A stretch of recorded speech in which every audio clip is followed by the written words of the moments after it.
Hi garden friends, welcome to the channel. I'm Era and this is Gardening on Purpose. If you're new here, welcome. And if you're a subscriber, welcome back. Thank you so much for taking the time to watch my video. I garden in Georgia, Zone 8A, where I do gardening related videos. It's Sunday and it's time for a Sunday walkabout. All right, guys, have you seen these in your yard? At first, I thought it was some sort of a animal dropping or something, but as it turns out, according to Google Lens, this is bird's nest fungi, some sort of a mushroom that apparently is not harmless at all to animals or humans. They are all over, and as you can see, they're sitting on top of the wood chips.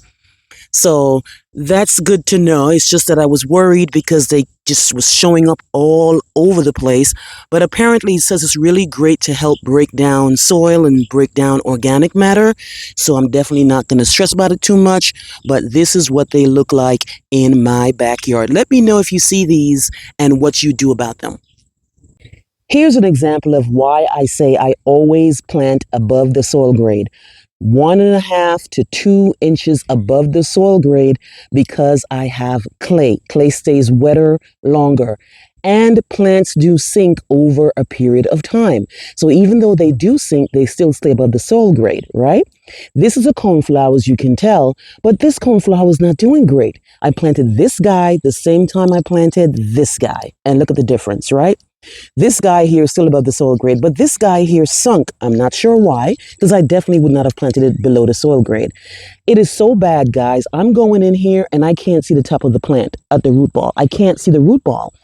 And, you know, plants do sink after a while, and this has sunk, and this is what happens. The plant is not looking great. Now, I can still save this guy. I can still come in here and dig this guy up, reposition it above the soil grade again, and make sure it's at least 1.5 to 2 inches above the soil grade. Right? I can still save this guy.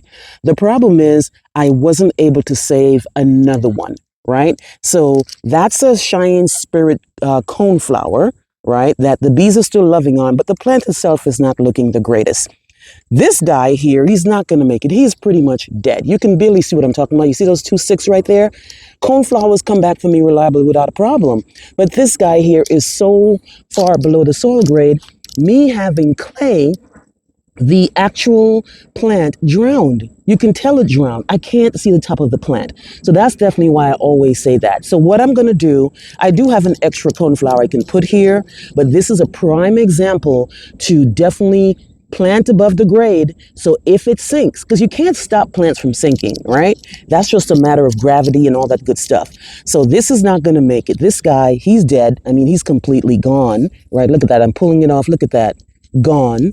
No sign of green or anything. And this guy here, I'm going to try to save it. So definitely something I need to do. The edible garden is doing great, guys. It's getting a little bit beat up because the sun is so hot. We've been getting some rain here and some rain there, so I don't need to water it. But I did cut back the beans bush to generate some new beans, right? Because that was beginning to look a little bit weary, so I cut it back. And this is what I did with all the things I cut back. I'm going to throw it in the trash right now. I have a lot of tomatoes. I showed you the tomatoes earlier, but they're just getting bigger and bigger. They haven't turned red yet, but they are looking great. I have a lot of tomatoes, right? And then coming a little bit further over, okra is doing great.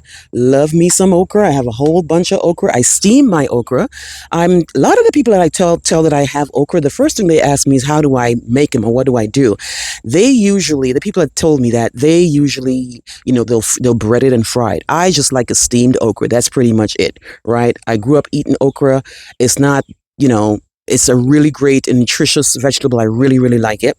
And then, of course, the eggplants are still here. You know, the flowers are here, which means the eggplants are going to come soon. Of course, I have one big pepper. For whatever reason, the peppers that I planted initially, they're not doing great. But I do have time to plant more. I'm not worried about it one bit. But the one pepper that I can see so far, he's doing great. And then I have a whole bunch of cantaloupes, as you guys know, a big fan of cantaloupes, and they're all over here. And then, of course, the cucumbers. This is the number one plant that does well for me. This year, I didn't get any blossom end rot or any vine borer or anything, but I can't even keep up, guys, with the amount of cucumbers that I have. Very, very thankful. Probably time for a cutback as well, but I'm very, very happy this year with my little yield. All right, guys, look what I picked up the other day. I was driving on Veterans Memorial Highway and I saw a antique store to my right. I pulled in because they had a lot of stuff that I thought that I could, put in my garden or design my garden with. I just pulled in just to see what they had, right?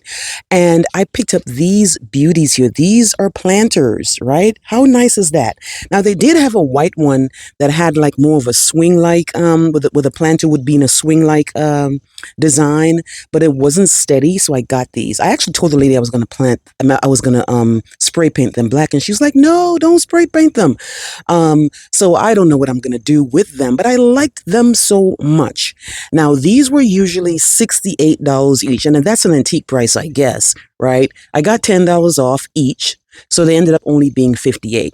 I'm not going to find this quality and this type of timeless stuff in the store. I might see a plastic one or might see a resin one.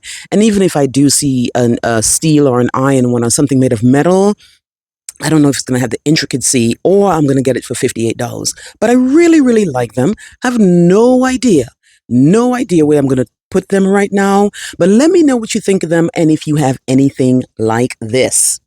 Just a quick look at the all evergreen foundation bed that I have in the front of my house. Everybody's looking great.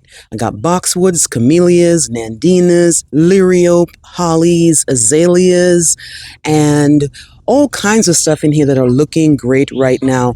It's really, really hot, but these guys are actually standing the test of the heat. I am checking in on the Mailbox garden, looking good. You guys know I have the Adam's Needle Color Guard. I have different types of coneflowers in here. I've got nepeta and I've got lilies. Now, the only guy that's not doing too great is this guy here, which I got from Home Depot. This is a coneflower from the Vigoro brand. When I first put it here, it was looking rough, but it looks like it's catching its bearings. I was worried why it was looking like that, but it was looking worse the other day, guys. These guys here are the Prairie Purple that I got from Lowe's, and those are doing absolutely amazing. Very, very happy with what my Mailbox garden is looking like here in the middle of July. I can't stop talking about my Coleus, guys. Got these from Walmart a couple weeks ago. They were in a 2-quart and they were $7.98. Got them home and I put them in a bigger pot and they've been growing. I've already given a piece to somebody else because they liked it so much when they walked up to my front door. Love Coleus because it's so easy to propagate. Once things get really, really cold, you guys know they cannot take the cold. So I definitely propagate mine and bring them in the house. These are so, so, so gorgeous. Let me know if you like Coleus and if you do bring them inside when the weather gets cold. Slope bed is still looking good. Everybody's still alive. Thank goodness for that. I do need to clear it a little bit because, again, for whatever reason, the weeds are growing faster than everybody else. You can see a weed completely taken over, not completely taken over, but it's around that liriope or lyrope. You got to pull that out and pull this weed out as well. So that's only the issue I have with this bed is that it just seems to maintain the weeds. So I definitely will take care of that. Returns daylilies are still blooming for me. They are a reblooming daylily, which I love. Now, I do have them in the front of this slope bed, but after looking at things, I think I might actually move it so that the liriope or the lyrope or the lily turf will be the main front plant.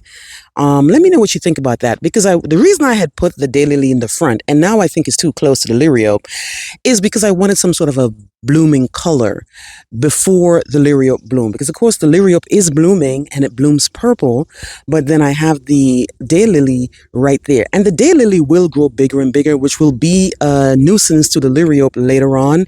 So now that I'm saying it more out loud, I'm definitely going to move it.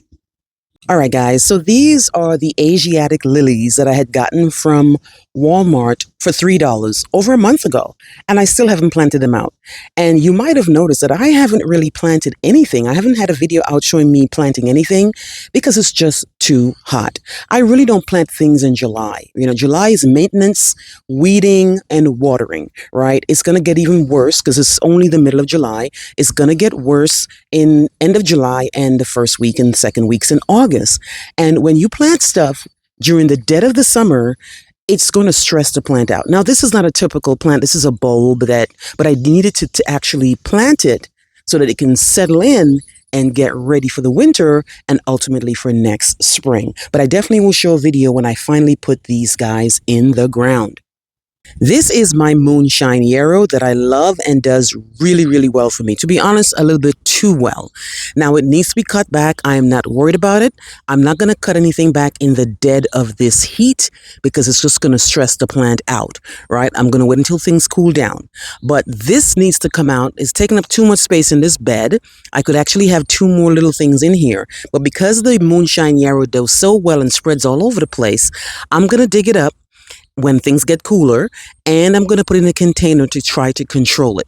What I know about yarrow is that they don't like fertilizer. So when I do buy a potting mix or container mix, I'm going to make sure I find one that doesn't have a whole bunch of fertilizer in there. Let me know if you have Moonshine yarrow. Love this guy because the pollinators love them.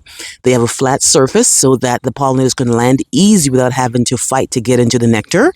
But love this guy. Let me know if you have this guy, if it's in a container, if it's in the ground, and how it does in your garden. My brother-in-law called me to ask me if I needed any more cardboard. He had a whole bunch of cardboard in his basement, and I told him, yes, I always need cardboard. I don't care if it's winter, summer, spring, or fall. I always need cardboard for something. So he pulled up and he dropped all this off, guys. So I definitely have to, I'm hoping that it rains so that it could wet the cardboard so it'll be easier on me to rip it apart. If not, then I'm going to have to hose it down and then make it, softer. Because, when you pull cardboard apart for too much, it starts, aggravating your hands a little bit. So, but yeah, I'm just so happy when I get free cardboard. I remember when I was cardboarding this entire bed here, I had to go in the parking lot of Dollar General and go through their little cardboard section, and I got a lot, and it did work. So I definitely am a fan of using cardboard to minimize the weeds. That's pretty much it for me, guys. Nothing else to report except for the fact that plants are blooming. Everybody's looking great. I haven't found anything that actually died this week, which is really, really great. I have been staying on top of stuff. We have been getting rain. So definitely very, very happy. Let me know how things are going for you guys. Please like, please share, and please subscribe. Remember to hit that notification bell so you can be alerted in all my new videos. I'll see you on the next one. Bye-bye.